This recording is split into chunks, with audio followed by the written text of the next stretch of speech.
Baik teman-teman sekalian, jadi dua pemaparan yang telah disampaikan tadi oleh Pak Ahmad Rizani dan kedua oleh Pak Anies Azhar ini memberikan gambaran kepada kita bahwa potensi pasar itu sangat besar. Jadi industri yang harusnya kita sentuh, yang kita garap itu ternyata tidak hanya di tradisional market saja, ya kan? Jadi mungkin kita masih berpikirnya di situ, di tradisional market, di tradisional market. Kalau belum ada yang nyampe ke modern market, kita tuh nggak tahu gimana jalurnya, bagaimana caranya. Itu tidak pernah kita ketahui. Gambarannya pun tidak sampai kita mendapatkan gambaran yang gamblang, gambaran yang jernih terkait dengan hal itu. Nah, mudah-mudahan dari dua pemaparan tadi dan ditambah lagi satu potensi ya, mangga pisang. Ini unik, dua buah jadi satu. Nah, jadi tampilannya adalah mangga, tapi cara makannya, cara menikmatinya itu lebih mirip dengan buah pisang. Ya, mudah-mudahan rasanya rasa mangga. Jadi rasanya mudah-mudahan tetap rasa mangga, jangan sampai nanti rasanya juga mirip rasa pisang. Oke, baik. Pak Bambang, sudah ready? Ya, baik teman-teman sekalian, untuk sesi ketiga saya persilahkan ke Pak Bambang untuk menyampaikan materi presentasinya langsung. Baik, Pak Bambang, saya persilahkan. Oke, assalamualaikum warahmatullahi wabarakatuh. Selamat siang untuk bapak-bapak dan ibu sekalian. Alhamdulillahirobbilalamin. Sampai juga akhirnya pada giliran saya setelah itu tadi malam, apa-apa. Ini waktunya berapa lama, Pak? 15 menit kayaknya nggak cukup, materinya cukup banyak. Kita bisa lihat film dulu ya, hiburan dulu hiburan. Gambaran ya, walaupun kecil binatangnya, musuhnya gede, tapi kalau kita bersatu bersama-sama ternyata kita bisa kuat. Ya begitu kira-kira. Jadi kita menjadi harus bersatu. Semua lumbung yang ada di Indonesia dari Aceh sampai Papua harus bersinergi. Bersatu bukan berarti bersaing di antara kita. Kita nanti bisa ciptakan one lumbung one produk, Pak ya. Nah, jadi setiap lumbung cari potensi unggulannya, kemudian itu yang digarap maksimal supaya kita tidak bersaing juga di antara kita. Nanti juga potensi pasar lokalnya sudah kelihatan, potensi industrinya kelihatan, ya. Potensi sudah kelihatan, kita bisa garap semua, banyak sekali. Indofood itu bukan hanya Indofood, tapi beberapa perusahaan kita katakanlah instan di Indonesia, Gagami dan sebagainya, itu membutuhkan cabai segar, Pak. Hanya kita aja yang belum tahu bagaimana cara masuknya, ya. Terus kelemahan kita adalah petani tadi kemarin saya katakan menanam tidak pastian. Saat menanam pasti yang pasti adalah harga pupuk, harga sarana prasarana produksi pertanian pasti harganya, tetapi harga jualnya tidak pasti. Apalagi kalau kita ada mengikuti tren, ya. Wah, hanya jaga-jaga.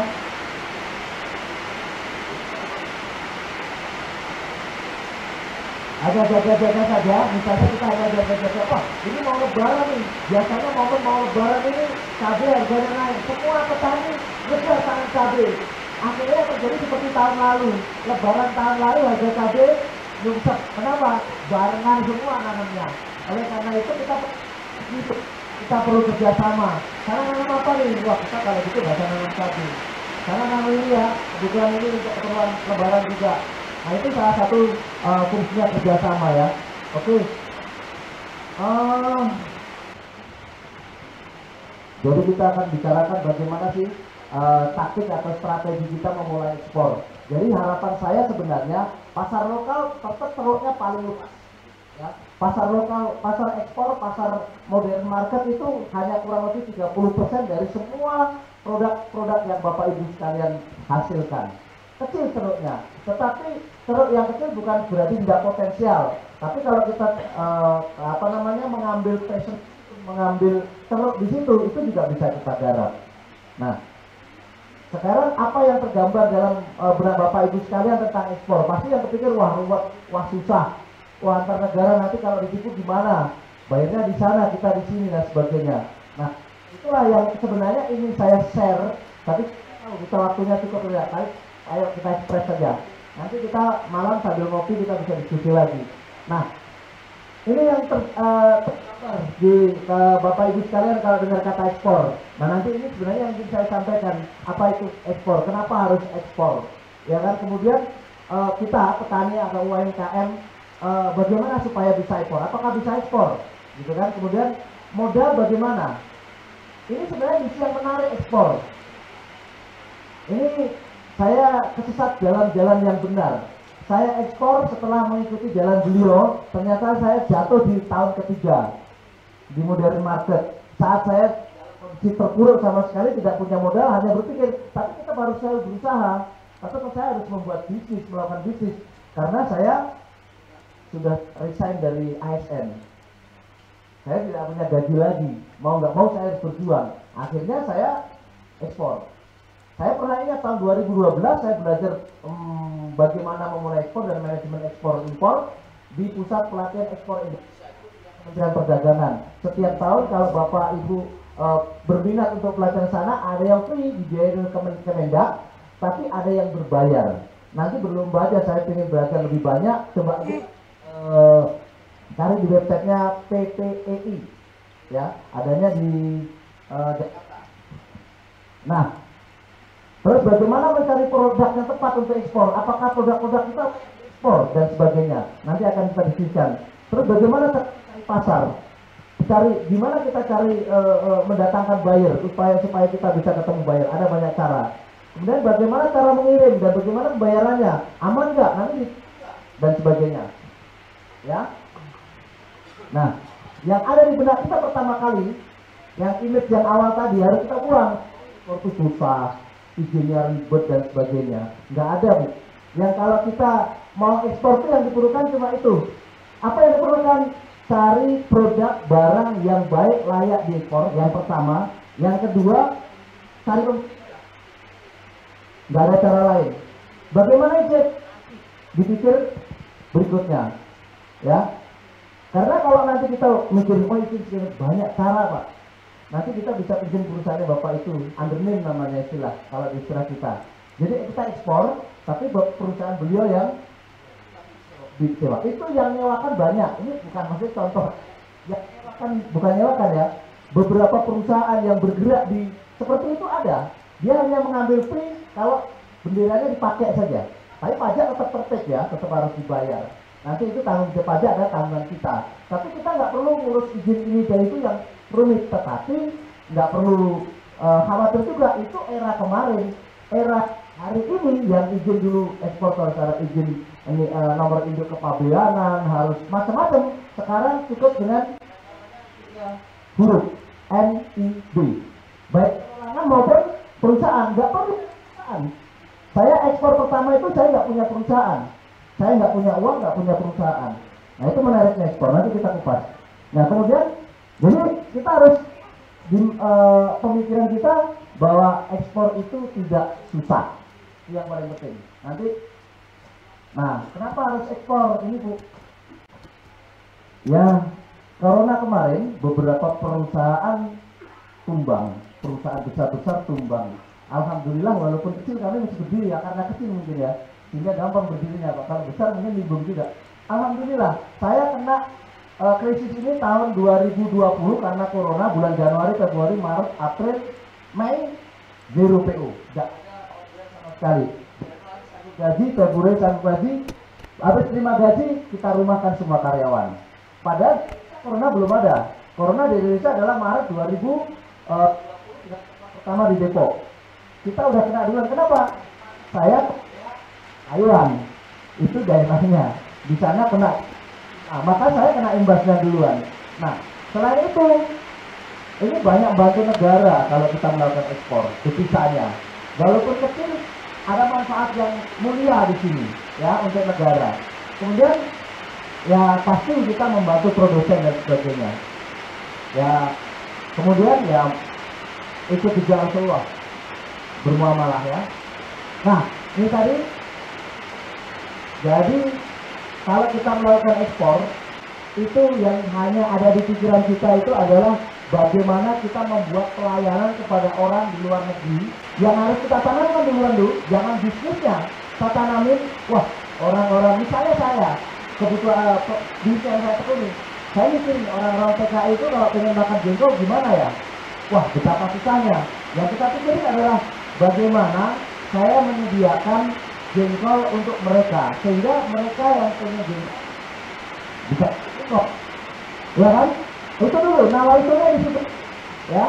Kemudian potensi-potensi dengan adanya kebijakan-kebijakan zero tax antar negara. Ya, adanya apa, adanya dan itu harus dan jasa free tax. Tapi ada kategori, 3 kategori barang untuk diekspor. Barang wartas, larang dan terbatas, barang bebas, barang umum, kemudian barang diekspor dengan syarat, ya. Nanti kita lihat. Ini tadi sekarang sudah saya jelaskan apa itu ekspor. Apakah ekspor itu harus satu kontainer besar? Enggak harus. Konsepnya ekspor, ini ekspor adalah kita mengeluarkan barang dari kepabeanan, walaupun hanya satu tendengan, satu kresek atau rokok 2 bungkus, itu sebenarnya kita ada ekspor namanya dari sisi lah. Tapi dari sisi bisnis, tapi tentu bukan itu maksudnya ya. Tapi artinya adalah kita mengeluarkan barang dari kepabeanan, baik laut maupun udara, keluar dari wilayah NKRI, itu sudah termasuk ekspor. Jadi nanti kalau kita ingin belajar ekspor, jangan berpikir langsung, wah saya harus ngirim sekian kontainer. Tadi sampaikan ekspor itu jalurnya banyak. Kalau kita volumenya gede, ingin ekonomis, lewatnya jalur laut, karena kosnya jauh lebih murah. Kalau kita barang-barang yang fresh, relatif mahal, dan profitnya memang menguntungkan, kita bisa pakai jalur udara. Seperti temannya Pak Berry ya. Pak Berry itu hampir kebanyakan ekspornya beli. Karena beliau adalah ekspor buah dan sayuran fresh. Bedanya kalau saya buah dan sayuran beku. Jadi ongkosnya juga beda. Kalau Pak Berry itu sini Hong Kong itu mungkin sekitar 1 kilonya all in ya, dengan pajak tax sekitar 35.000 per kilo barang. Ya kalau saya murah, saya cuma sekitar 3.000 rupiah per kilo, karena volume saya kan kontainer besar 20 feet. Kalau beliau kan biasanya kontainer kecil yang diakumulasikan. Biasanya kita kalau udara supaya dapat murah minimal itu 500 kilo, kita baru dapat cost yang ekonomis ya. Intinya itu, kita next saja. Nanti kita diskusinya panjangin. Nah, barang apa saja yang saya ekspor tadi? Tetap ada 3 kategori ya. Barang bebas ekspor itu macam-macam tuh. Apa saja yang tidak dilarang berarti bebas. Yang tidak diatur ekspornya berarti bebas. Apa yang bebas? Ya seperti yang saya ekspor, barang bebas. Jengkol, pete, nangka, daun singkong, pisang goreng, sampul goreng, tape, peyem goreng. Itu masuk kategori barang bebas. Nah, barang-barang yang terbatas apa? Yang diatur ekspornya. Contohnya lobster ada size, boleh ekspor? Boleh. Ada size-nya. Size tertentu dilarang. Tapi size tertentu boleh. Ya. Kemudian apa? Kopi boleh, tapi ada syarat kita kasih dari asosiasi. Nah, kayu bulat itu dilarang, tapi kayu olahan boleh. Rotan mentah dilarang, rotan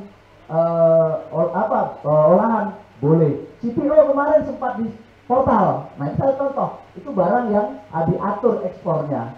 Kemudian barang-barang yang dilarang ya jelas, barang-barang yang memang diatur dilarang, seperti satwa liar yang dilindungi, bagian-bagian tubuhnya, kemudian mohon maaf misalnya narkotika dan sebagainya, itu udah jelas dilarang ya. Nah, itu bukan next. Nah, ya Spanyol nyolong. Itu biasanya kemarin yang masuk ya ke lautan ya. Spanyol tuh Pak, benih lobster Pak. Benih lobster di Indonesia banyak sebenarnya Pak. Daerah NTB dan sekitarnya itu luar biasa melimpah hasilnya sebenarnya. Nah, itu luar biasa. Cuma memang kita diatur. Nah, kalau begitu nilai ekonominya akan rendah. Sementara barang itu hanya ada di Indonesia atau bukan hanya di kita, itu menjadi potensi yang luar biasa. Kalau diproses lagi menjadi lebih besar, nilainya jauh beratus-ratus kali lipat. Itulah kenapa pemerintah membuat kebijakan itu diatur. Janganlah seperti sidat juga ya. Size kecil nggak boleh diekspor, size besar boleh diekspor. Nah, bagaimana kalau kita pengen mulai ekspor? Yang pertama, tentukan negara tujuan. Kita pengen ekspor kemana? NTE namanya. NTE itu negara tujuan ekspor. Nanti ada negara-negara konvensional. Negara konvensional itu contohnya Amerika, Eropa, Jepang, Australia, itu termasuk bagi eksportir itu adalah negara konvensional. Justru negara artinya disebut konvensional karena Indonesia dari dulu itu gitu loh. Nah, potensi baru seperti Timur Asia Timur dan sebagainya itu termasuk tetangga kita Australia Pak, apa namanya Singapura Pak. Kebutuhan sayuran buah itu dari Indonesia sebenarnya luar biasa. Hanya kendala kita apa? Rendemen pestisida Pak yang menjadi gangguannya. Nah itu mudah-mudahan dengan potensi kita ini bisa digarap itu luar biasa. Apalagi sekarang lagi ada sedikit permasalahan antara Malaysia dan Singapura. Ayam sudah duluan stop, beberapa sayuran udah nggak boleh lagi, nggak makanya sekarang kan di mana Singapura ada krisis ayam, makanya Indonesia punya potensi kemarin ekspor ayam sarung pokpan kalau nggak salah akan kontrak. Inilah apa kita nggak mungkin melakukan itu? Mungkin potensi itu ada. Nah cara melihat potensi secara online dengan teknologi yang ada. Nah ini siapa sih kalau kita melakukan ekspor, siapa pihak-pihak yang akan kita libatkan? Ini banyak ya, banyak, tapi jangan dipikir banyak, nggak usah dipikir. Semuanya ini bisa dijasakan. Jadi kalau kita mau memulai ekspor, nggak usah mikir kalau dulu pas sayang harus urus sendiri, boleh kalau pengen tahu ini. Tetapi kalau bisa jasanya nggak besar. Kalau rumah saya Bogor, saya harus ke Jakarta untuk menjasakan itu lebih banyak. Jakarta Bogor PP bolak-balik. Ya, awal-awal dulu saya harus ngajar. Tapi begitu. Oh, ya saya cuma sekian lebih untung Pak. Yang dia kerjakan kan nggak punya kita, punya banyak orang. Sebelah sini. Cuma kita 200 normal, ya. Itu jadi jangan dipikir, wah ini kok ada biaya cukai, nggak apa-apa, memang begitu. Tapi ini supaya nggak pusing dulu. Nah, siapa yang berusaha bisnis ekspor? Tadi di awal. Sekarang semua orang nggak hanya perusahaan. Kalau dulu harus berbadan hukum, sekarang nggak Pak. Perorangan bisa ekspor dengan hanya punya yang namanya 3 huruf tadi, NIB. Kalau dulu harus punya macam-macam, mesti TDP, NIK, ngurus NIK itu sisanya minta ampun. Kalau dulu, ya ini kalau kita memulai ini, nah ini 10 langkah, nggak usah kita bahas. Kalau pengen, oke, saya bahas. Kalau ini tadi kita sudah saya HS code, nanti kita jelaskan di akhir aja. Apa itu HS code ya. Kemudian ini mengenai Incoterm. Nah, kadang-kadang kan Incoterm itu apa? Incoterm itu adalah pelepasan tanggung jawab dari sebuah barang yang kita ekspor, Pak. Ada namanya nanti export. Export itu ekspor, tapi kita nggak mau tahu. Pokoknya saya keluar dari gudang, naik kontainer, tanggung jawab saya udah lepas. Saya berhak itu kalau ekspor. Ada lagi yang namanya lebih meningkat lagi, namanya FOB, Freight on Board. Jadi barang kita begitu sampai kapal, lepas tanggung jawab kita. Jadi apa-apa itu tanggung jawabnya pembeli, terima pembayaran. Ada lagi CIF, CNF dan sebagainya. Itu CIF itu hanya bedanya insurans doang. Nah barang sampai pelabuhan tujuan itu masih tanggung jawab kita. Begitu pelabuhan masuk ke negaranya itu menjadi tanggung jawab dia. Ada yang door to door sampai ke gudang mereka. Ada. Nah itu Incoterm. Jadi pelepasan tanggung jawab terhadap barang yang kita ekspor. Itu nanti kita pilihannya. Yang paling umum kita biasanya pakai istilah apa? FOB. Kenapa kita harus pakai FOB? Kenapa nggak pakai export? Yang paling enak memang export. Tapi bagi buyer, kalau saya ekspor, wah ini pasti eksporter pemula ini, ketahuan gitu. Wah ini eksporter pemula gitu. Jadi kita begitu tawar menawar tuh udah di drop nih, di downing duluan. Makanya kita mana FOB, minimal FOB. FOB itu adalah tanggung jawabnya kita sampai di atas kapal. Jadi apa aja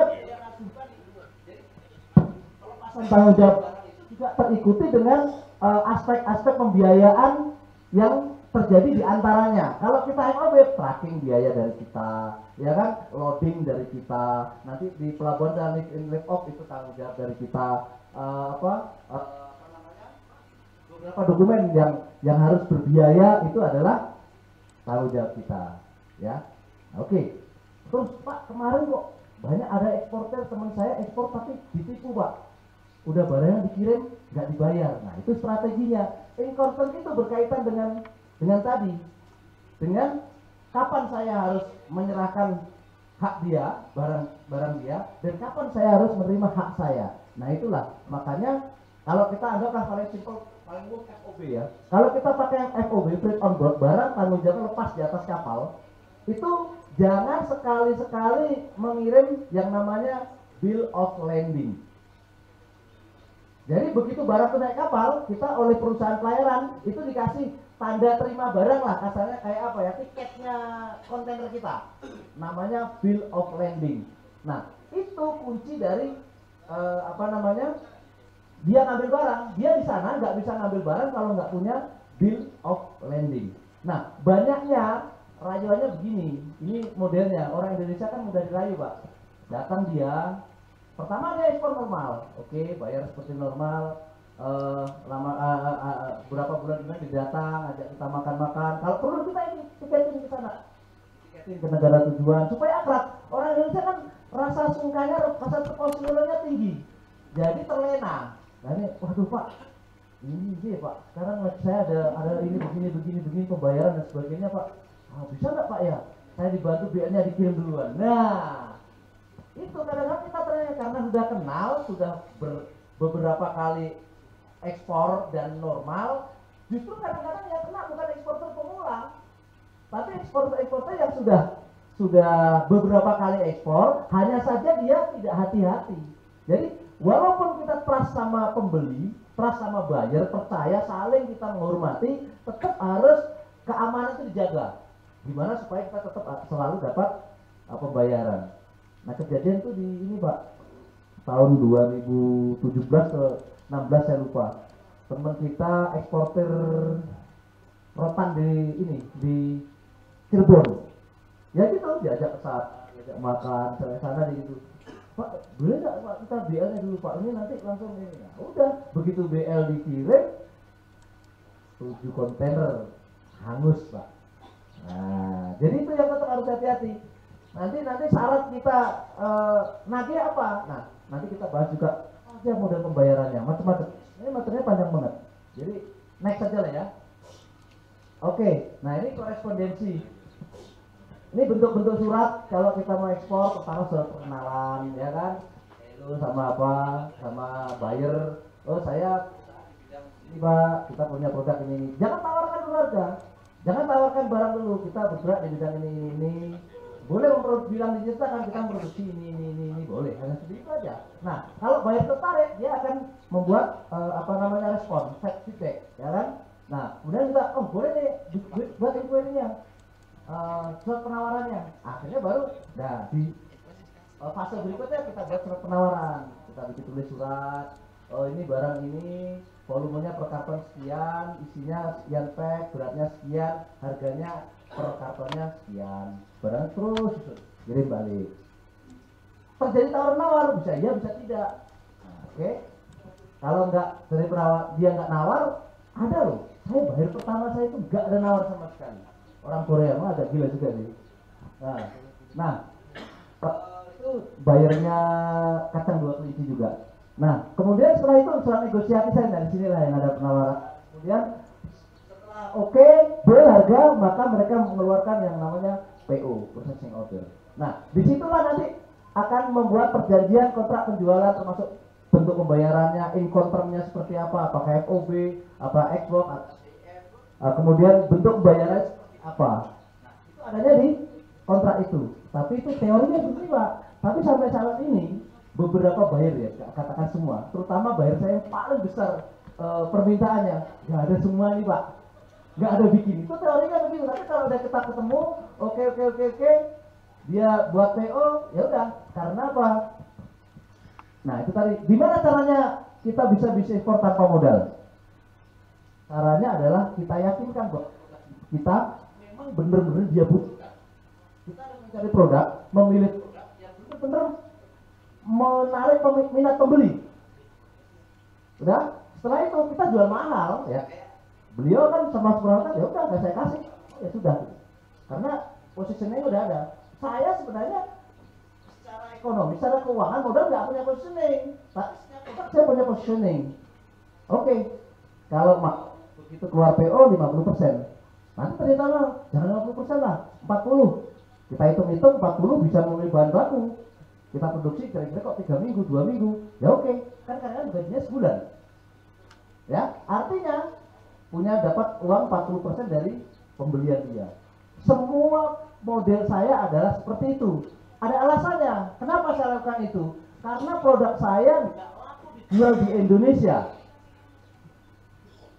Kalau dia nggak jadi PO, melalui PO dan dia nggak jadi ambil, amsyong saya. Nggak saya bisa jual. Siapa yang mau beli tempe beku? Siapa yang mau beli nangka sayur beku? Siapa yang mau beli jengkol beku? Petik? Nggak ada yang mau. Karena price saja banyak. Nah, itu risiko-risiko yang harus kita jagain tuh.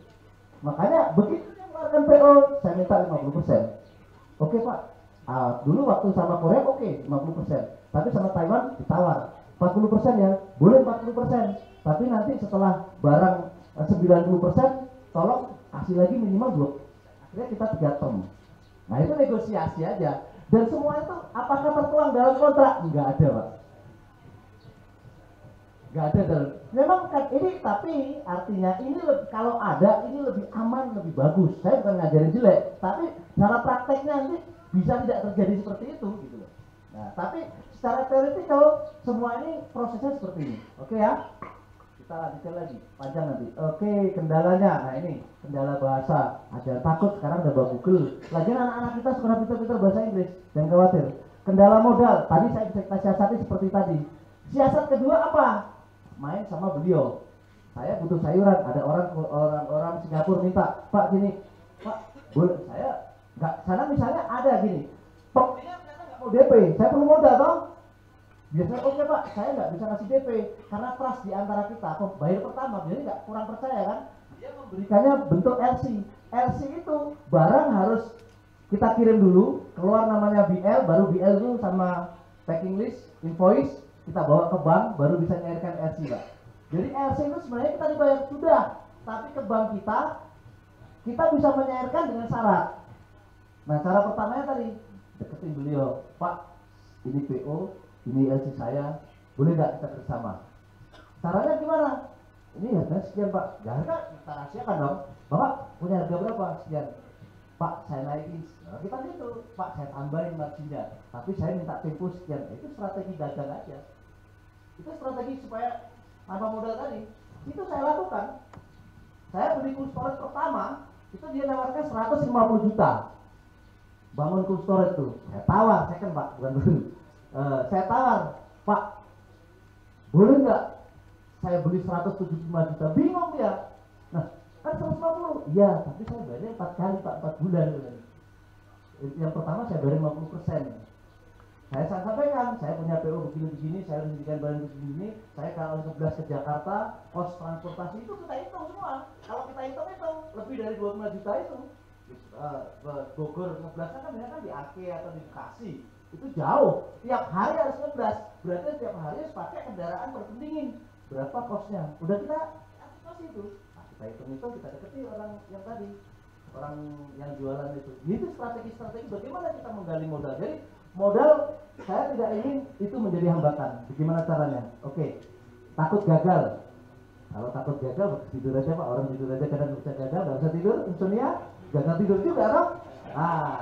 Oke, jadi jangan takut gagal. Betul. Nah, yang paling utama ini Pak, yang terakhir. Gimana strateginya? Kita harus ngejar namanya pecah telur Pak. Pertama kali ekspor saya itu setengah kontainer tahun 2017. itu hanya setengah kontainer percayanya, karena bayar saya begitu ketemu dia hebat, nggak nawar. Karena dia sudah pernah bawa barang dari Surabaya, pernah bawa barang dari Bandung, Pak gudang di Cianjur Pak, saya lupa namanya, cold storage, dibawa sana dibuang Pak. Kenapa? Ekolinya tinggi. Dari Surabaya ekolinya juga tinggi. Di tempe itu risikonya ekoli. Nah, saya punya strategi sebelum saya usaha ini, sayuran di antara itu saya membuat produk makanan siap saji. Ada rendang, opor, kare, semur, namanya Mangano brandnya. Itu tahan 2 tahun Pak tanpa pengawet. Udah ada dagingnya. Sebelum Indofood, sebelum rame sekarang pada buat itu tahun 2014 saya udah buat. Sehingga begitu apa kendalanya di sana, kenapa bisa dibuang? Saya tanya buyer, oh ini nggak bisa masuk karena E. coli gimana? Oke. Kamu balik kapan? Saya bilang, hari Sabtu balik kok. Saya siapin free 1 karton tempe, udah beku, udah saya kasih apa namanya, Excel. Kemudian udah saya packing rapi, kamu bawa. Oke. Karena bawa. Gak sampai seminggu dia telepon, oh tempemu bagus gitu. Saya pesen setengah kontainer, langsung. Harganya berapa? Ya udah, WA gitu aja. Begitu sekian, nggak ada nawar. Ya sudah, saya bikin PO setengah kontainer ya, saya coba dulu. Saya coba setengah, lolos. Lolos, belum lagi dijual, langsung ngeluarin PO 1 kontainer. Memang ada gila orangnya. Itu bayarnya 2 kelinci, bayarnya Indomie juga, memang bayar besar. Tapi itu kegilaannya sampai segitu. Lele juga begitu. Nah, artinya yang penting pecah telur dulu, besarnya nggak terlalu penting. Tapi kita bisa pecah telur, itu yang menjadi target kita pertama kali. Nanti bagaimana strateginya pelan-pelan kita apa? Atau kalau nanti ada waktu lagi kita ngopi bareng ya. Nah, itulah kira-kira. Tapi boleh 5 menit lagi. Ini sedikit lagi penting. Sekarang zamannya teknologi Pak. Kalau zaman saya harus ikut pameran, walaupun cari gretongan ya, ikut ke Medan, ikut kemana ya, pameran ke luar negeri. Soalnya kita biaya tiket doang, foodnya udah siapin mereka, gitu kan. Sekarang ada lagi, mungkin ini teman WA saya bisa dicatat kalau yang berkenan. Ini ada. Nah, gimana kalau kita caranya mencari buyer? Sedikit aja. Mudah-mudahan bisa 5 menit. Bagaimana caranya mencari buyer dengan online? Ayo kita cari, kita coba ya. Waduh, gak ada wifi ya? Jadi kita saat ini, apalagi kalau misalnya kita kalau gaptek gimana? Wah, kita ada buat komputer, minta ini sama mereka, ya.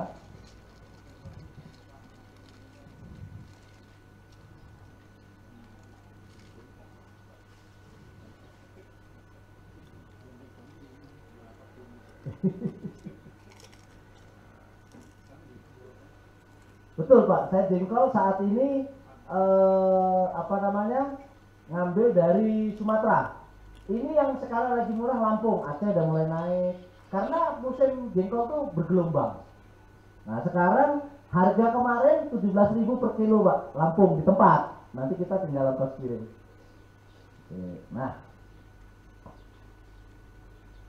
tadi ada kata HS.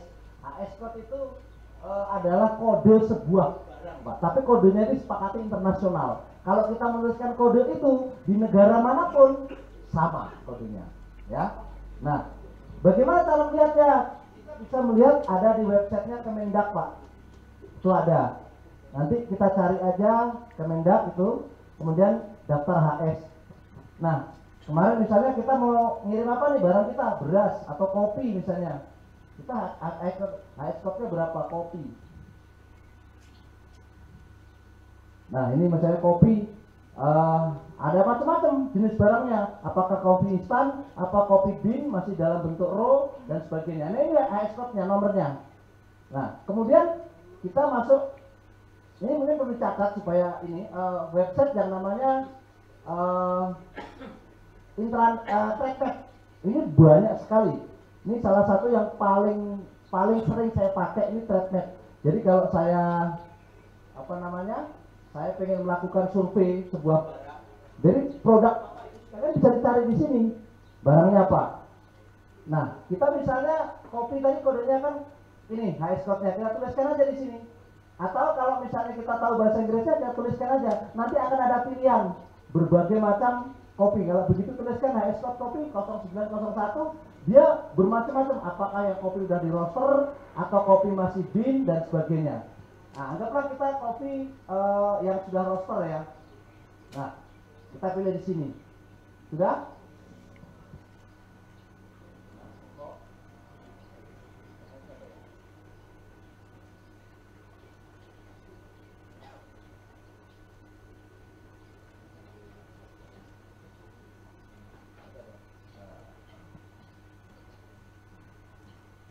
Kopi.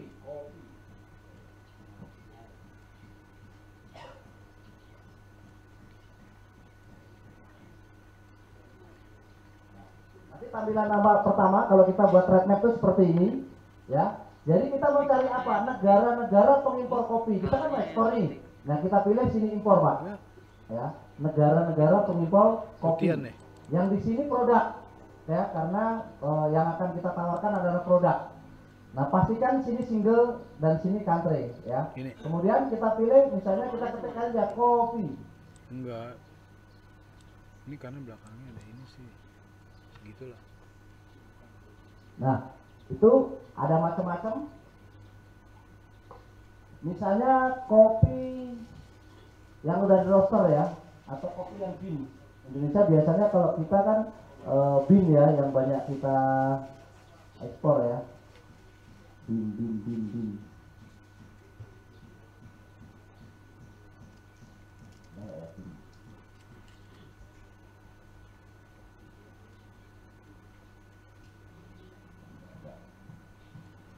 Istilahnya mungkin lain. Nah, ini aja yang paling perlu.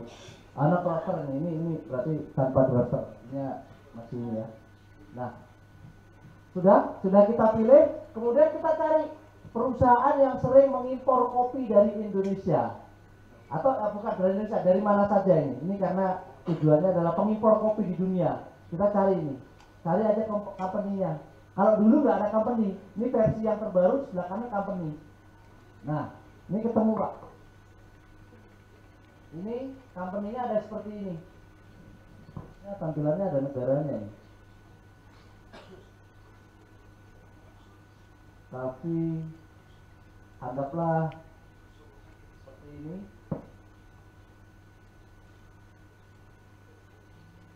Nah, ini kemudian tadi kan jenis kopinya, macam-macam kopinya. Nah, inilah negara-negara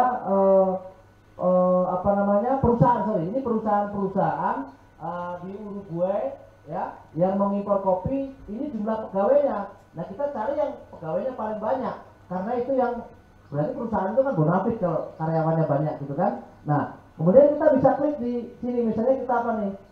Oh, Nestle ternyata ya, pantes. Ya. Ini Nestle, kita klik, ada informasinya. Nanti carinya perusahaannya, nama perusahaannya ini, negaranya adalah Uruguay, kotanya ini. Kemudian sayang ini nggak ada kontaknya. Biasanya di sini eksekutifnya siapa, penanggung jawabnya siapa. Tetapi jangan khawatir, biasanya ada. Oh, ini nomor telepon. Nah, kita bisa lakukan ini, atau kita bisa cari yang lain.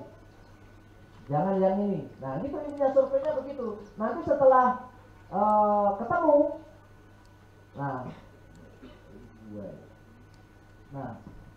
setelah ketemu, kita cari di Google. Kita pastikan bahwa perusahaan itu memang ada websitenya, kemudian informasi di Google-nya. Nah, di beberapa informasi perusahaan ini ada yang lengkap, Bapak Ibu sekalian. Jadi udah ada kontak personnya berapa, siapa, emailnya siapa. Itu langsung bisa kita buat lakukan penawaran. Nah, dulu kalau saya awal-awal itu saya cari di sini, kemudian saya kirim Pak, tiap hari minimal saya kirim 10 email ke perusahaan-perusahaan yang saya survei ini, 10 email. Tapi tetap aja kita tentukan tadi negara tujuan, kita mau target mana nih. Ya udah, kita situ cari perusahaannya, kita cari kontak personnya, kemudian kita email tuh 10. Tapi harus stempel Pak.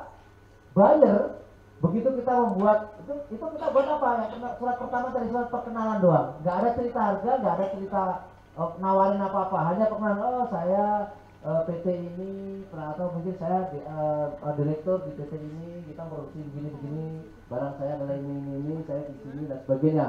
Bisa ceritakan kebaikan baik. Kalau kita punya company profile, lampirkan. Kalau kita punya kartu nama, kita lampirkan.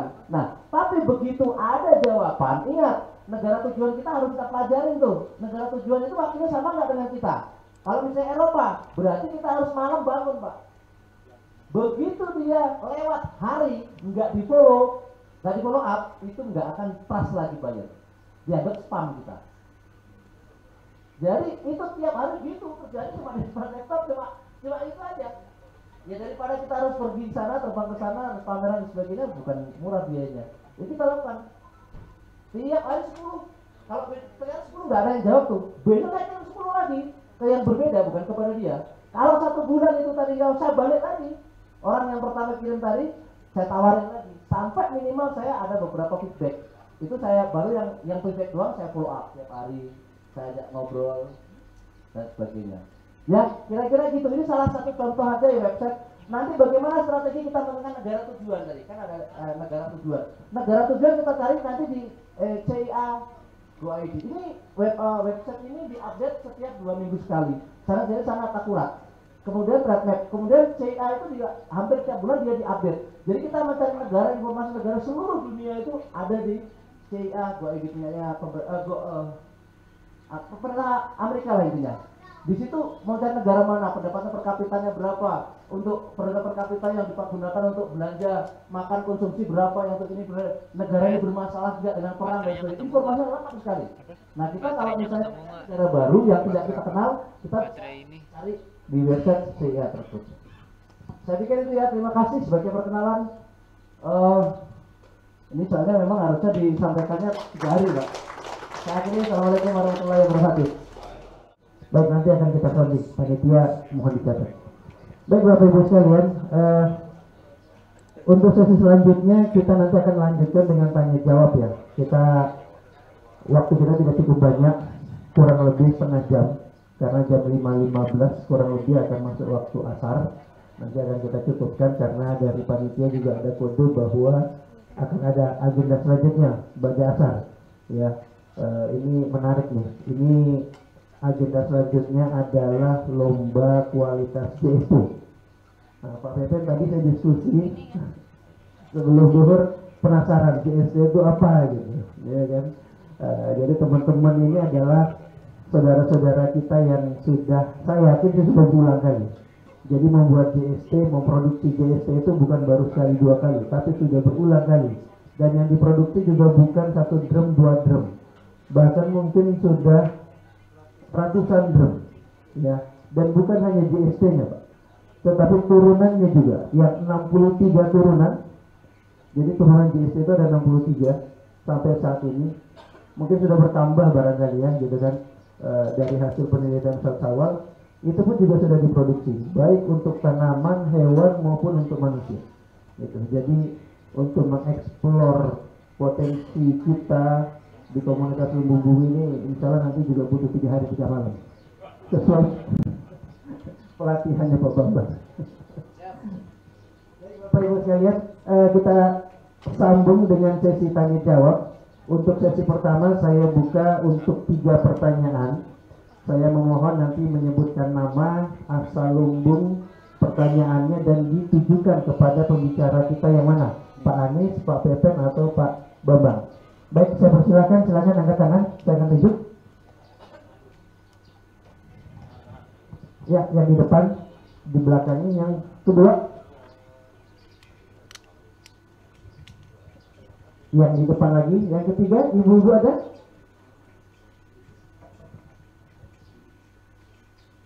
Oke, untuk sementara 2 dulu.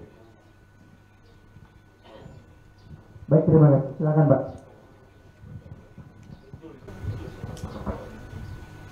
Bismillahirrahmanirrahim. Terima kasih atas waktunya.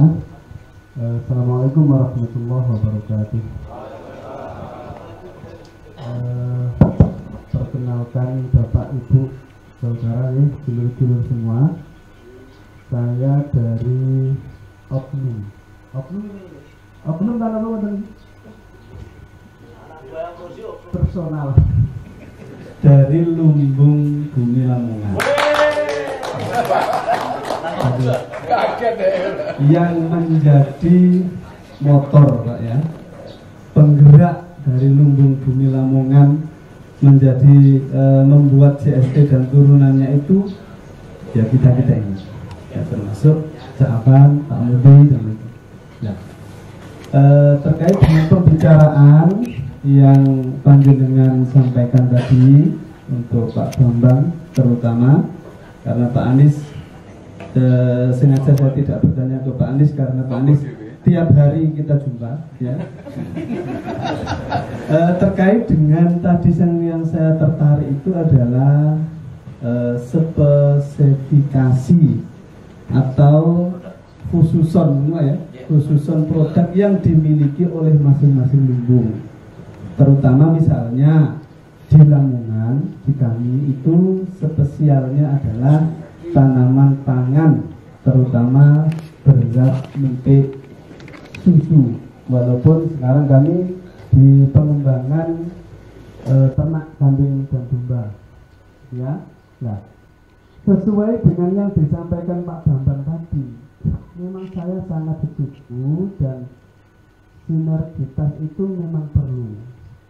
Misalnya di Lamongan, kalau dipaksakan untuk tanaman sayur dengan NDPL yang rendah, daerah kami itu Pak ya, ini laut, ini daratan. Itu berapa NDPL Pak ya Pak? 5 meter. Itu terkadang masih kalah jauh dengan potensi-potensi yang dimiliki oleh saudara-saudara kita yang di permukaan tinggi. Nah, oleh karena itu di masing-masing lumbung itu apabila ada spesialisasi produk itu memang kami sangat setuju. Nah, misalnya Lamongan khususnya beras, nanti lumbung bumi Nusantara ini yang dipandegani oleh lumbung bumi Kolbut Jawa ya, itu nanti kita disusunnya lumbung bumi Lamongan itu spesialisasinya apa, misalnya beras, kemudian Jabodetabek, Tangerang dan lain sebagainya itu apa, itu yang kami inginkan. Jadi kami bisa fokus nanam mentik misalnya, itu bisa berapa puluh hektar yang kami bisa garap. Kalau toh kami memang kekuatannya hanya 20 hektar misalnya, maka yang lain bisa nyambung dan sinergi untuk keperluan kebutuhan yang dibutuhkan oleh lumbung bumi Nusantara. Jadi itu bisa fokus. Jadi cara gampangnya dokter untuk spesialis Pak ya, spesialis. Jadi iso fokus. JST bisa tepat dalam aplikasinya dan turunannya, itu semakin menjadikan kualitas produk kita itu bisa diandalkan. Nah, terkadang kita kan bukan iki diayai, akhirnya kurang fokus. Betul Pak ya? Betul. Jadi itu Pak Bambang, saya sangat terima kasih. Kalau toh diayai itu ya dilakoni itu. Jadi ini digarap padahal bukan potensial. Nah ya itu Pak ya Bambang ya, itu khususon wabil khusus produk-produk itu memang harus diutamakan. Itu yang permintaan kami, barangkali ya mudah-mudahan bisa menjadikan sinergitas dan silaturahim kita ini menjadi sesuatu yang sangat bermanfaat untuk kedepannya. Assalamualaikum warahmatullahi wabarakatuh. Terima kasih Pak Imam, Pak Khotibul Imam, terima kasih banyak. Baik, pertanyaan kedua silakan Pak.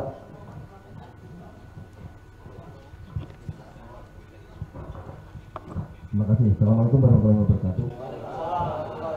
Terima kasih materi yang menjelang sore ini. Saya tertarik terhadap ekspor. Ini kami khususnya di Madiun itu memang lumbungnya orang. Yang saat ini 98% yang membeli China. Ya. Kita dulu umbi kita tidak boleh lagi diekspor dan bibitnya juga tidak boleh lagi diekspor. Akhirnya kita sekarang pemerintah melakukan regulasi ekspor chip kering daripada umbi orang.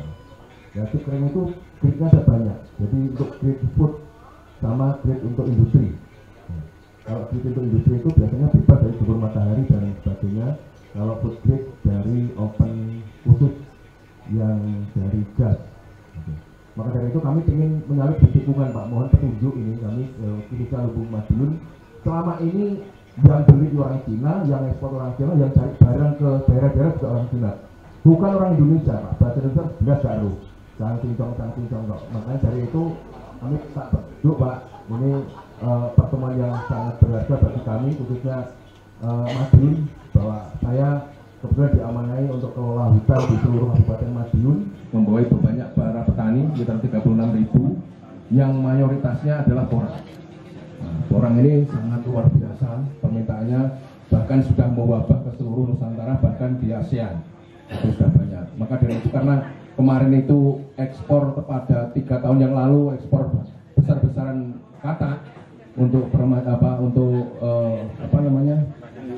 perbanyakan generatifnya orang, akhirnya kalah dengan Thailand sama Burma yang selama ini, karena sekarang itu makanya jatuh harganya karena produk dari sana lebih murah, kualitasnya lebih bagus, karena di sana itu paling ini Pak. Ternyata setelah hiruk pikuknya porang ini yang ke Cina ini, kita sekarang sedang diembargo ya, boleh dikatakan oleh China.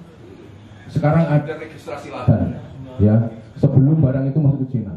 Registrasi lahan, belum lagi cara menjemur, belum lagi cara menepung dan lain sebagainya. Lahan itu Pak, ada plastik langsung dicoret Pak. Langsung dicoret, itu registrasi tidak bisa keluar oleh Kementerian Pertanian kita. Maka dari itu kami juga ada kan yang bingung, jadi dengan lanjut kabeh toko ini semua, tapi yang beli dia, yang ekspor dia, makelari juga dia Pak. Makanya kita kadang-kadang ya itu makanya tadi katanya mau perlu terlalu ini, makanya kami sangat tertarik bahwa kami bisa punya bahan baku. Bahkan kami direspon oleh pemerintah daerah termasuk kementerian itu untuk membuat produk sampai dengan pangan sebenarnya. Cuma karena SDM kami belum mampu, kami hanya bisa menyediakan sekarang itu di chip kering sama tepung mungkin. Belum bisa mengolah. Karena di porang itu ada 2 zat, dan di situ ada glukomanan sama oksalat. Jadi untuk membuang glukomanan dan oksalat itulah. Padahal oksalat itu juga banyak manfaatnya Pak, yang limbahnya itu untuk cat dan lain sebagainya. Glukomanan itu sangat banyak ininya. Makanya sebagai alternatif dunia sekarang ini porang. Maka dari itu kami minta petunjuk. Nanti ada yang selanjutnya kami minta ini Pak. Oh iya siap. Nanti kita sholat hajar jamaah. Tidak kalah. Jadi kita memang potensinya besar Pak Madiun itu. Karena Madiun mungkin yang terbaik lah kualitas porangnya ini, dokumennya tertinggi ya. Ya salah satunya Pak Ibu adalah binaan kita Pak Ibu itu. Kita sama-sama Pak Ibu itu porang. Kalau Bapak ke rumah Pak Ibu mesti melewati rumah saya dulu Pak. Sebenarnya harus lapor ke saya dulu kalau belum pakai Pak Ibu. Iya Pak. Ya, karena boomingnya Pak Ibu itu Masya Allah, karena kebetulan pas boomingnya permintaan Cina yang luar biasa. Boomingnya tahun berapa Pak? Di Pak Jokowi pertama kali itu tahun berapa? Pak Jokowi itu ya sebenarnya baru 2017 Pak.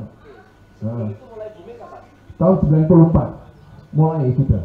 Ya, Sebenarnya ya, memulainya. Sebenarnya porang itu kita langsung sebentar ya. Ini porangnya menarik. Sebenarnya kita waktu awal porang menjadi bahan pembicaraan baik di dunia nyata maupun di dunia maya, saya sudah punya prediksi jelek nih. Prediksi jelek saya, porang ini suatu tanaman yang tidak susah dibudidayakan, bahkan di lahan model kayak manapun dia jadi. Nah, pemain pertamanya itu sebenarnya orang Ngawi itu yang dibina oleh Jaika dulu. Lalu sebenarnya Birma itu duluan juga Pak. Birma jauh sekian langkah di depan kita. Saya pameran sama mereka waktu kita masih sama Jepang itu hanya diperbolehkan kirim chip karena nggak dipercaya, kita sampai penepung aja nggak dipercaya waktu itu awal-awal. Nah sebenarnya importernya itu awalnya itu hanya Jepang, kemudian berkembang ke Korea. Yang memanfaatkan orang itu sebenarnya umumnya Jepang dan Korea. Sebenarnya Cina itu juga makelar, dia ambil karena tahu potensi Indonesia, direekspor lagi sampai ke Eropa, di brand di sana. Dan memang dia yang punya duit. Nah, oke. Itu tadi. Yang jadi persoalan sekarang adalah kita nggak bisa berhenti hanya sampai chip dan apalagi hanya sampai tepung. Karena Birma dan kawan-kawannya udah sampai olahan yang minyak itu, yang silakan terus yang kotak-kotak itu, macam-macam sudah jadi pameran sama saya di Filipina tahun 2014 2016 saya lupa atau 15 saya lupa. Waktu itu ASEAN pameran, dia barangnya itu yang dipamerin pas kebetulan boothnya samping saya. Loh ini apa? Biasa saya kan ternyata saya koran. Dan dia ini sudah bagus, binaan Jepang pertama itu sebelum Indonesia malah ke sana. Nah, oleh karena itu, gimana kalau produk udah terlanjur booming seperti itu? Kita harus mempunyai keunggulan spesifik. Apa yang kita bisa ciptakan keunggulan spesifik? Harga udah jelas, kita lebih murah.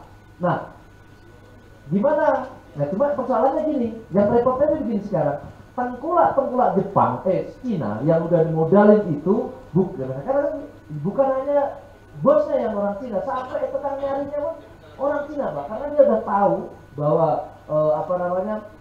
ya saya bukan menjelek-jelekkan ras ya, tetapi Cina itu mirip sama Korea modelnya. Kalau ekspor barang begitu barang A gitu, begitu ketemu dia terisik, Pak.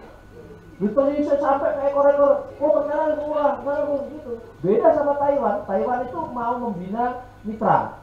Senang kalau mitranya berkembang. Jadi udah, kalau udah ini ya udah, toh di sana masih masuk, masih harganya masih oke, kualitas nggak pernah ada masalah, kepercayaan di antara buyer dan trader nggak pernah ada masalah. Oke, dia nggak mau ribet-ribet lah. Korea enggak. Korea, Cina itu enggak. Dia tahu ekornya di mana ini. Nah itu yang jadi kendala. Yang jadi persoalan lagi saat ini karena mereka yang punya duit besar dan punya teknologi, Pak. Nah itu juga yang jadi kendala di kita. Kalau berani memang kita desak Kementerian Pertanian, tolong dibangun proses sentra sampai minimal barang jadi atau setengah jadi, minimal setengah jadi. Syukur-syukur bisa jadi barang jadi. Itu strategi yang bisa kita untuk bergaining sama mereka. Aku nggak mau ekspor Cina. Oke, mereka ban nggak masalah. Nah, tapi ya udah kita harus ya deketi Kemendak. Nah, salah satu strategi kita tahu kan Jepang, mana lagi Cina, bahkan sekarang kan udah masuk ke Eropa dan Amerika nih. Hubungi Pak, nanti ada website Kemendak itu namanya Atase Perdagangan atau kalau nggak ada Atase itu kota-kota besar, kota-kota kecil kalau dia tidak ada Atase, di situ ada namanya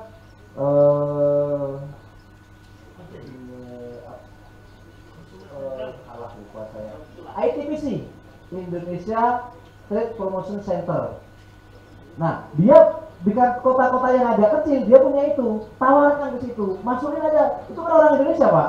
Dia kewajiban dia sebenarnya dari salesnya orang Indonesia. Mbak, saya punya produk ini loh, kelebihan saya begini, sampaikan. Mana yang Bapak kira-kira menjadi target market, kirim aja email. Pakai bahasa Indonesia nggak apa-apa, orang Indonesia dia kok.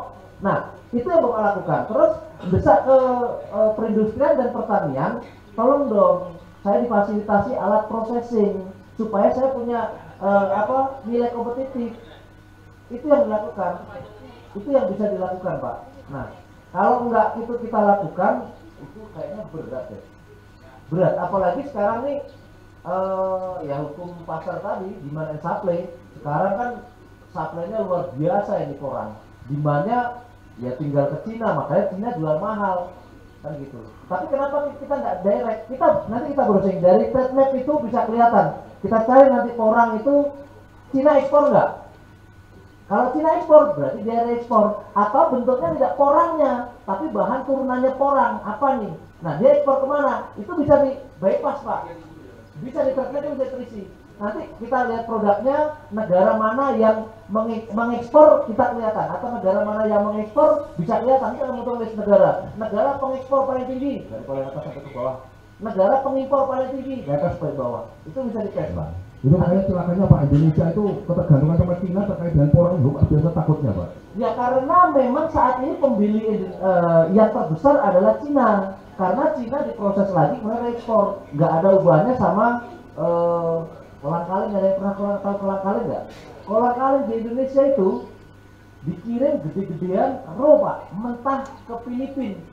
Saya tahu sendiri, saya datang ke sana, saya datang ke pabrik, saya bawa sampel kok masalahnya. Itu dia belinya dulunya kan olahan, lama-lama dia nggak beli olahan, beli mentah, masih hijau itu, kirim ke sana, diproses sana, kemudian dia ekspor. Ekspornya kolang-kaling Filipina jauh lebih tinggi daripada Indonesia, padahal barangnya ngambil dari Mandailing, ngambil dari Jambi, ngambil dari Jawa Barat. Nah, itu yang perlu ditelusuri. Bagaimana cara menelusuri produk yang sebenarnya diambil oleh negara pihak ketiga, katakanlah diambil oleh Singapura, kemudian Singapura sama kayak ini, keripik buahnya beliau itu dikirim oleh buyer Singapura, tapi untuk negara ketiga.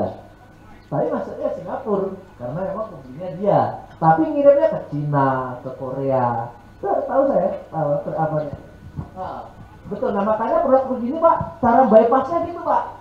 Pasti kalau Cina kan lebih mahal. Cuma yang harus kita pelajari, kita juga harus bermodal lewat pemerintah Indonesia di Cina, suruh minta sampel di sana. Ekspornya orang ini ke sana bentuknya seperti apa. Jadi ITPC atas perdagangan itu harus jadi mata-mata kita juga, gitu loh. Jangan hanya sekedar di sana jalan-jalan jadi pejabat aja, itu harus diingetin. Benar Pak. Kalau saya ketemu ITPC langsung, saya ada masalah Pak, saya kemarin ada masalah dengan bayar saya begini, itu begini-gini, coba diminta di mediasi. Itu dilakukan Pak. Memang harus ada desakan gitu ya. Intinya strateginya menurut saya hanya itu yang bisa kita lakukan. Kita tracing Cina kirim kemana, diolah dalam bentuk apa. Kita harus ada spionase, ya kan? Diolah dalam bentuk apa. Kalau dia di reekspor, kecuali kalau dipakai dalam negeri mungkin kita kesulitan untuk bersaing dengan mereka, ya. Nah, tapi kalau di reekspor, nah kita cari ke negara tujuan ekspornya kemana. Kemudian ya kita tracing kayak tadi, siapa, company-nya apa yang mengekspor. Nah kita membuat produk yang sama dengan harga yang jauh lebih murah. Itu strategi, karena dia ngambil kita kan masih mahal, ya kan? Dia lewat dia proses dia dari Indonesia ke Cina dan sebagainya. Itu strateginya Pak. Nanti pelan-pelan kita bisa, ya tadi pendalaman ini untuk bisa gimana kalau ada problem solusinya seperti apa.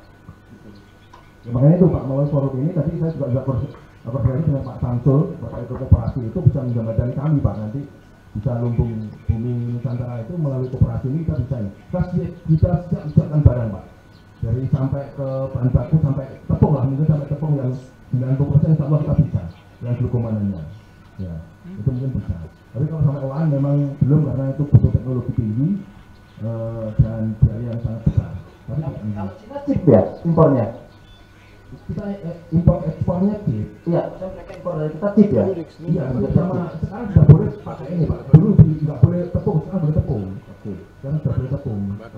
Nah, tapi kalau kita mau nyanyi Cina yang nggak boleh hanya chip dan tepung, harus di atasnya, harus turunannya lagi. Kalau enggak ya pemurnian kita tergantung lagi, kembali lagi ya ke Cina lagi buangnya. Karena sampai saat ini yang diakui negara, diketahui negara-negara pengekspor olahan itu yang punya kan Cina. Padahal bahan baku raw materialnya dari kita. Makanya kita pengen dicemain Cina juga di luar Cina coba, Eropa dan nanti di trade map itu bisa dipetakan Pak. Tengah. Betul, nanti kita coba. Oke.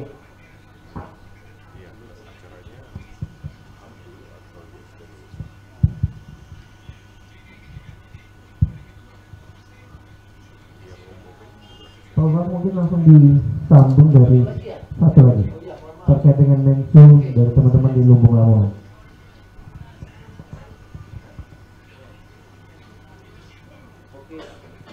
Sebenarnya pertanyaan internal nih ya, artinya sama kita Lumbung. Memang kita udah beberapa kali diskusi dengan Ustaz Sawal. Memang kita pengennya, kenapa Jamboree diadakan? Latar belakang Jamboree diadakan adalah kita ingin mensinergikan potensi masing-masing lumbung. Jadi kita bisa mengidentifikasi potensi masing-masing lumbung, setiap lumbung punya unggulan apa. Bahkan tadi katakan pagi-pagi, apa produknya? Dari sana apa produk yang bisa diunggulkan? Sekarang ini kan belum muncul semua. Nah, justru inilah alat sarana kayak misalnya Pak Dion, oh punya koran, oh sana punya mensu, oh Lembang juga punya hortikultura dan sebagainya. Nah itu nanti kita pengennya ada sebuah portal, ya bahasa kerennya mungkin web database, yang isinya adalah potensi masing-masing lumbung dan kapan dia dan itu diupdate terus, seperti yang saya sampaikan tadi. Oh bulan September tahun 2022 lumbung bumi ini panen ini senilai sekian ton. Nah ini juga sama, yang lain juga begitu, dan itu tidak langsung publish, hanya internal, sehingga nanti tidak hanya lumbung bumi Jabodetabek yang bisa menjual, tapi lumbung bumi manapun bisa menjadi broker, bisa menjadi trader, kalau broker kasarnya Pak ya, bisa menjadi tengkulak, kasar lagi ya, bisa menjadi trader McLaren gitu loh. Artinya kan mas, kalaupun itu netesnya kan kita juga gitu loh. Katakanlah masing-masing simpul tadi ngambil Rp1.000, beda sama kalau tata niaganya terlalu jauh dari petani pengumpul tingkat desa, masuk baik kecamatan, masuk kabupaten, masuk provinsi. Kendala atau persoalan di pertanian itu kan panjangnya rantai tata niaga tadi Pak.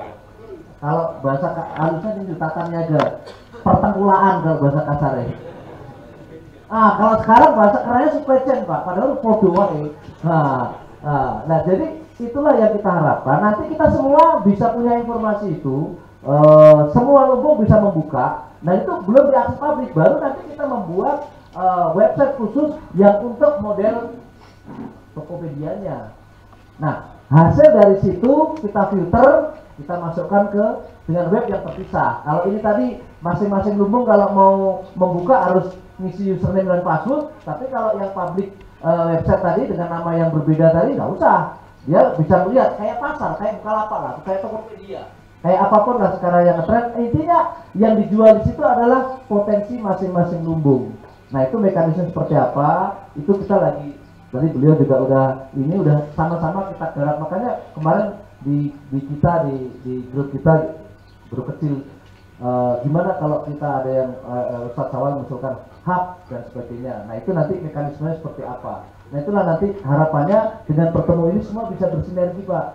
Masing-masing lumbung bisa menceritakan potensinya dan sebagainya. Dan semua sepakat seandainya kita saling tukar informasi potensi masing-masing lumbung. Tidak ada persaingan di antara lumbung. Syukur-syukur nanti masing-masing mengambil spesialisasi. One lumbung, one product. Kalau dulu keperintah kan one village, one product ya. Tapi teori. Nah, jadi bisa seperti itu. Satu lumbung, produk unggulannya apa? Nah, itu aja yang unik. Nah, tentang bagaimana bangun pasarnya, kalau udah informasi ini ada, nanti terutama kan kita berharap teman-teman yang di Jabodetabek ini kan lumbung yang tidak bertani. Orang bilang, lumbung yang tidak bertani, nah berharap, ya ada sih Pak, sebagian, nggak luas. Mayoritas yang ada di situ berperan sebagai McLaren tadi, sebagai marketing. Kita yang di sini akan menjadi marketing dari semua lumbung teman-teman itu. Tapi tidak tutup untuk Surabaya kan bisa buka informasi juga. Wah ternyata dia butuhin barang di pasar Surabaya, ada yang butuh sesuatu, pabrik atau industri sana butuh bahan baku dari Lampung misalnya. Orang Surabaya bisa jadi McLaren juga gitu loh. Nah itulah kita harapkan sinergi di masing-masing lumbung itu bisa terbangun Pak. Dan memang itu harapan kita semua sebenarnya tadi, ada spesialisasi produk yang unggul di sana, sehingga kalau kita sandingkan dengan produk lain punya keunggulan kompetitif yang artinya seperti itu. Saya pikir terima kasih.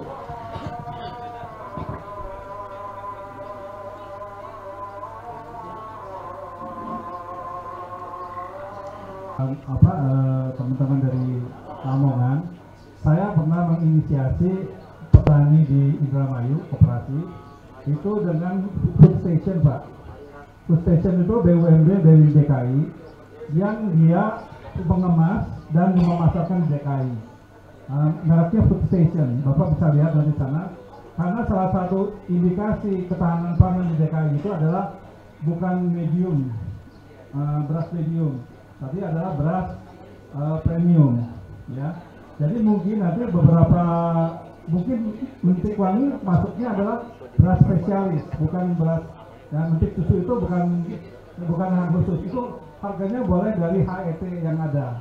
Itu ada pembatasnya Pak. Tapi untuk mereka hanya dibatasi antara medium dan premium, dan itu ditentukan oleh HET Pak. Nah mungkin untuk daerah lain itu bisa digarap seperti misalnya katakanlah saya diminta waktu itu untuk beras, untuk namanya beras apa, untuk nasi goreng. Itu sebulan itu bisa sampai 10.000 ton, Pak. Nah, kenapa? Per bulan. Bukan basmati. Jadi beras, namanya kalau di sana tuh dipakai beras itu perak, Pak. Enggak, bukan, Pak. Kalau yang nampak itu kan 10.000 ton, ya maaf, 10.000 ton. 10.000 ton per bulan kebutuhan mereka. Tapi mereka beli itu dalam bentuk berasnya itu sosok pertama, apa? Ya pecah kulit aja. Nah nanti kalau memang mau dari teman-teman Lumbung Nusantara, saya bisa antar ke Pak Pamri Hadi, Direktur Utama di Food Station, atau mungkin dari Ustadz Salwa mungkin lebih mengenal lah dengan beliau. Namanya Pak Pamri Hadi Wirawio, itu mantan dulu Direktur di Carrefour. Nah, sekarang megang ini. Dulu direkturnya namanya Pak Ari Prasetya, sekarang menjadi Kepala Badan Ketahanan Nasional. Itu. Nah saya kebetulan karena saya dulu pertama kali yang menginisiasi petani masuk ke FS, jadi mudah-mudahan lah kalau bisa nanti membutuhkan tenaga saya untuk ke sana, saya akan menghubungi. Tapi kalaupun nanti dari teman-teman mau langsung, misalnya itu bisa tuh. Itu aja dari saya. Dan kepada teman-teman yang dekat Jawa Barat, kalau memang nanti ada korespondensi, nanti bisa minta ke panitia. Saya akan coba juga hubungkan dengan kebutuhan di Mandiri dan sebagainya. Peta kulitnya, kondisinya di mana sudah hilang, kegiatan tapi masih ada lahan ya, tidak ada bibit gabahnya itu bibitnya kayak belum giling. Saya jawab, saya tidak tahu Pak, tapi artinya nanti saya akan sampaikan persyaratan itu, nanti saya akan kabarkan ke panitia. Ya. Begini Pak, boleh saya potong sedikit. Salah satu menentukan ada pecah atau tidak pecah itu adalah dari sisi kekeringannya. Nah karena rata-rata kita ini kan pengeringannya melalui sinar matahari. Nah sebetulnya yang dimintakan oleh FS itu biasanya mereka dibangun silo. Nah itu karena hanya dengan itu bisa, sebetulnya Pak di FS itu sekarang tidak ada supplier yang tetap. Mereka itu rata-rata sebenarnya trader gabah semua. Nah kalau nggak salah ya, karena saya sudah lama tidak berhubungan lagi dengan FS, di situ ada satu program kemitraan Pak, itu yang bisa kita kerjasama. Ada Lumbung Bumi Nusantara ini bekerjasama dalam bentuk kerjasama yang jelas, sehingga dia punya kebutuhan pada saat misalnya mau lagi naik ataupun turun dari atau musim rendang ataupun musim panen, musim pecah kulit, itu kita ada MOU, apalagi kita punya keunggulan tadi. Kalau kita bisa memproduksi organik, itu sebetulnya kita ada sertifikasinya, itu dia tidak masuk ke beras biasa, tapi maksudnya ke beras premium yang HET-nya bisa dijual di atas HET yang ditetapkan pemerintah. Ini juga peluang. Saya hanya ingin berbicara begini Pak, coba kita lirik industri, jangan terlalu segmented, karena kita punya mimpi besar Pak. Kenapa? Membangun kestabilan harga di petani. Kalau tadi kata kita hanya tergerak hanya Cina saja, kemudian kita hanya di tokan atau di cuma ke Cina, jelas ya dia posisi tawar menawar kita pasti kalah Pak. Demikian juga dengan kalau kita hanya misalnya ke togolak yang di pasar Cipinang, mereka bebas-bebas aja. Kadang-kadang maaf Pak, waktu saya mengantar petani siang ini Indramayu 2 hari 3 hari itu mau nggak bongkar-bongkar Pak, gitu. Dan saya waktu langsung ketemu, saya telepon, saya bilang saya bawa begini, ayo kan masukin aja. Nah kita masuk ke FS, walaupun FS itu ada di Cipinang Pak, gitu. Nah coba kita berpikir, kita masukkan ke industri, tapi jelas kalau industri pasti harus kualitas, kuantitasnya harus jelas. Kita juga jangan tiba-tiba misal harga 7.000 diterima di atas, kita udah untung. Tiba-tiba harga di tempat lain kita jual keluar. Komitmen yang keempat tuh komitmen. Tapi kalau ini kan ada masalah dengan spread margin. Kenapa? Karena kita bisa reduksi cost yang lebih tinggi gitu Pak. Itu aja mungkin dari saya. Terima kasih, mohon maaf sekali. Terima kasih saya belajar banyak di sini. Terima kasih Bapak-Bapak. Jadi sebelum kita tutup, ini ada kenang-kenangan cendera mata dari panitia.